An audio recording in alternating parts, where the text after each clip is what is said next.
Here today with Dr. Brian Jones, who is one of the top physical therapists in the state of Hawaii. Thanks so much for dropping in again. Yeah, thanks for having me. It's a pleasure to be here as always. So you've worked on the North Shore of Oahu.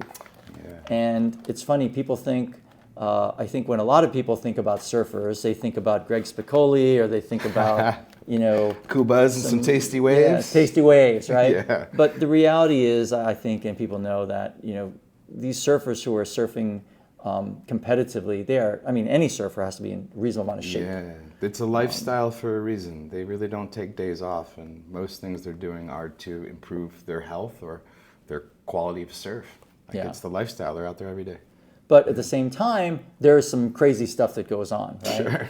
So there's some crazy characters. So having said that, I'm just curious, the lifeguard scene up there, I've heard, is intense, because those guys, it's their job. They need to make sure people are safe. They but at the same time, right? Yeah, they saved you. What happened? Twice. So everyone always asks me, what's the craziest injury? Who gets hurt the most? And the reality is, it's all the lifeguards out there. I mean, you think about it, people wipe out and they may have hurt their shoulder, so they're treading water with one arm or whatever it may be, lost their board. And you got to come over in a jet ski and pull an entire body out of the water. Oh, yeah. You're getting bicep tendon tears, you're getting all sorts of labral tears or neck injuries. Even just, you got Bob from Wisconsin or wherever from the Midwest who's never seen a wave before, and he's out there in the shore break. And Waimea, 10-foot face just crushes him, and the guy doesn't know how to swim, so. And they don't know, right? People just No, don't they realize. don't know. They think it's the ocean, must be fun and safe. So. I'm from Ohio, right? I had no clue until a wave snapped my board in half. Yeah. So where were you surfing when this happened? Oh, this was here in Haleiwa. Yeah, North Shore. North Shore of Oahu. Okay. But the lifeguards, guy takes a tumble on a shore break, he's 300 pounds, the guy can't even get up, and you got a 150-pound lifeguard trying to carry all that weight out. You're going to get hurt. So these lifeguards, man, they're putting their body and life on the line to save people. And the one story that that I could think of where, I was toast. I was surfing a double overhead, and my board snapped, and it got yanked away from me. And the sets just kept coming in. So Haleiwa, is it a right or a left? What's it usually like there? So there's different breaks, right? Elite E's, but at this point I was out at a break called Cammy's by Sunset. Oh, okay. So are you familiar with that one? I've never surfed there, but I've heard of it. So what's Cammy's like? Cammy's, it's a left. So in any case, the current swept me out. So Sunset kind of pushes the water out that way. Okay. Board broke in half, and I just got pushed out to the ocean. And oh, wow. I was just getting pounded on the head, and I was treading water for it seemed like an eternity, which in reality was probably about 10 minutes. Wow. But the lifeguards had to wait for the waves to cool down to get out to me. So you had to wait between sets. But I couldn't see them because the waves are so big. So you're just in there surviving, and I had hit my head, so I was a little fuzzy. Thank God I didn't go unconscious. How big was it that day? Double overhead. So for those who don't surf, double overhead means two people. Your height plus another one of you. Yeah, and I'm short, so when you're laying down looking at the wave, it's big. Yeah. But you can't see over them, and you don't know if someone's coming to get you, so you just gotta hang out. And my buddy Chris, he's up there still. He's like, "Hey, you need a little help out there?" I'm like, "No, I was thinking about staying out here a little bit longer." So fortunately, he was there to say, "Here, he saw me. Take a break." Yeah, but they're in the tower, so he saw me. But man, I felt so bad for him. That same guy who saved me, he was out at the eddy, right? You're familiar with that contest. It's like waves get 50, 60 feet. And he was on a jet ski, and he went over a wave and just landed it and broke his femur in half. Just operating the ski? Didn't fall off of it, just the impact just from the wave just snapped his femur. And I worked with him for about 1.5 years, just recovering. He made a good recovery, but it takes time. And everyone thinks, okay, shoulder injuries and neck injuries, and sure, you're going to get wiped out. You may hit your head on the reef, concussions, but strangest of all is I see a lot of hyperextension injuries. So when people are going through the face of the wave, their thoracic spine sometimes can get injured at T4, T6. Yeah. So we'll see a very unique symptom sometimes. And the evidence in the literature says it's kind of controversial, T4 syndrome. Have you heard of this? is that like the surfer's myelopathy thing you're talking about? It can be. It could be a little myelopathy in kind of, but it also has a little radiculopathy, stock and glove pattern. There's some abnormal sensations excuse me. But T4 wouldn't be arms. That's T4 the would weird be- thing is they actually have a stock and glove numbness and tingling sensation in their arms. And that's why the literature is kind of confusing about it. I was thinking maybe like quadrilateral and, like Yeah. nerve impingement in the rotator cuff. Looking at this distribution, sure. Sure, but it's an interesting, debate in the literature. But in any case, I would see these injuries in the upper thoracic spine that would sometimes create really weird symptoms. And again, I would look literature and try to figure out what was best for the patient. But it's a lot of neurological abnormalities that people don't often think about when they think surfers.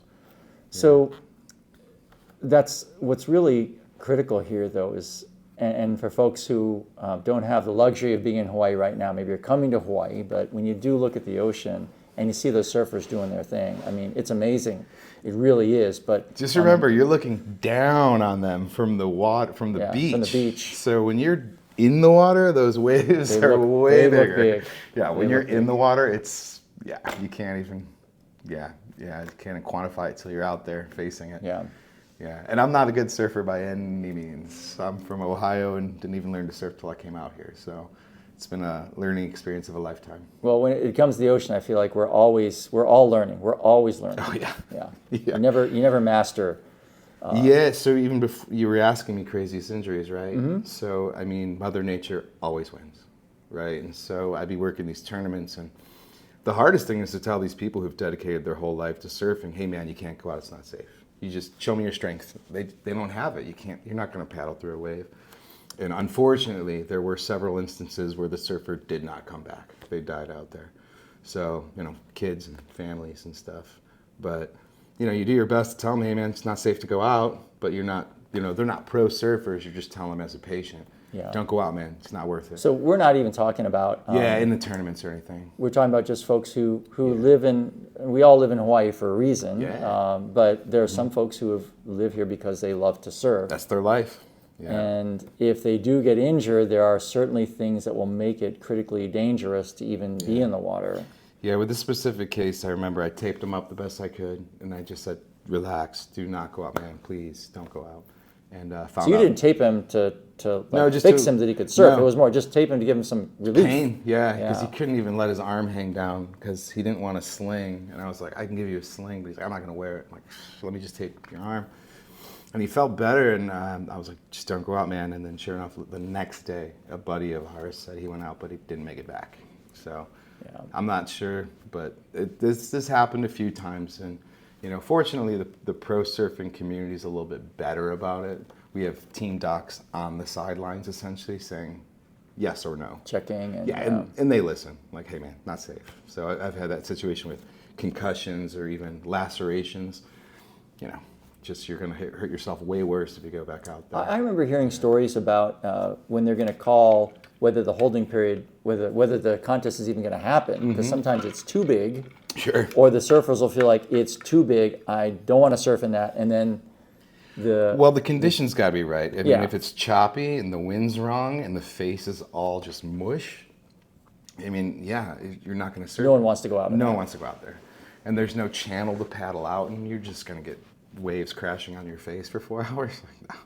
So there are holding periods for those who aren't aware with surfing, but it'll be days long. And in that period, you'll try to figure out when the best sets are coming through based on ground swell, wind swell, and something they call bathymetry.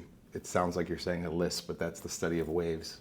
Have you heard that word before? Yes, I have. Yeah, it's bathymetry. It sounds silly to say out loud, but the study of waves. Yeah. That is definitely something I'm going to look into. There are people way smarter than me looking into this who run these contests, but what we can do as physical therapists is just tell if someone is safe or not to meet the challenges of surfing. And it's just no different as if you're an athletic trainer on the sideline of a football game or NBA. Say, hey, LeBron, you're sitting out, man. You can't risk your career. It's not worth it. Yeah, what's amazing is that, even with a hamstring injury or an Achilles injury, I think a lot of NBA, NFL, baseball players would know, like, okay, I'm not going to play. But the surfing community is a little bit.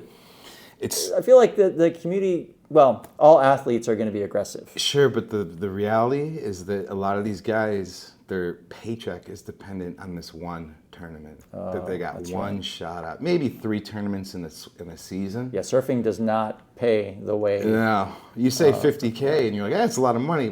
That's first prize. Yeah. Yeah, and if you're hurt and that's how you got to survive.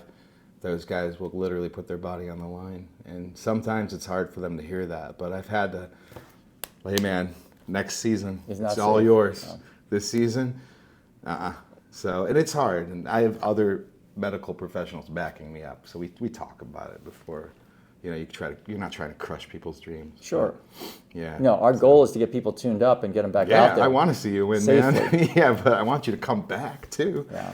So it's a tough call, but it was exciting to be a part of, and a lot of strange injuries that I can talk to you for hours about. But when I think about surfing injuries, the most common is shoulder for sure. Just people landing with their arm outstretched, or slap tears, labral tears where the arm cranks back, or even landing on the reef with an outstretched arm, foosh injury, right? So yeah, if you don't fall right, you can get injured. Well, thanks so much for tuning in. Yeah, pleasure Dr. Brian, to be here. thanks for joining me. Yeah, any surf-related questions, injuries, problems, always feel free to reach out. Yep. Send them in, DM, and we'll see you next time. Until next time, aloha.